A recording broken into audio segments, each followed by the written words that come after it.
দেবু দেবু, কোথায় যাচ্ছিস তুই? যাচ্ছি নিজের জন্য কোনো কাজ খুঁজবো।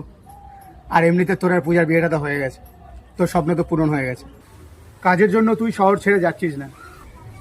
কে বলেছে তোকে কাজের জন্য যাচ্ছি না? মনে পড়ে ছোটবেলায় তুই একটা পেন্সিল কিনেছিলিস, সেই পেন্সিলটা তুই মাত্র একদিন ইউজ করেছিলিস। ওই পেন্সিলটা আমার পছন্দ হয়েছিল বলে তুই আমাকে দিয়ে দিয়েছিলিস।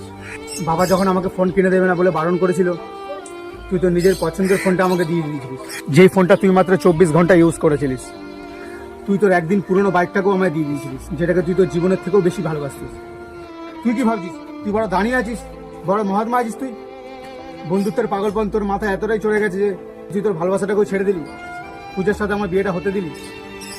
আরে তুই তো একবার বলেই দেখতে পারতিস যে তুই আর পূজা একে অপরকে ভালোবাসিস। তুই কি করে জানলি?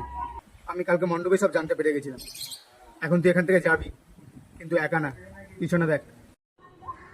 পূজা, যা, ঘরের লোকের সাথে আমি বুঝে নেবো। যখন তুই বিয়ের মণ্ডপে সব জেনে গেছিলিস, তখন তুই বিয়েটা ভেঙে দিলি না কেন? আসলে তুই আজ পর্যন্ত আমাকে যা দিয়েছিস, পেন্সিল, বাইক, মোবাইল, সব একদিন পরে দিয়েছিস। তা আমি ভাবলাম ফুলসজ্জার একদিন পরে তোকে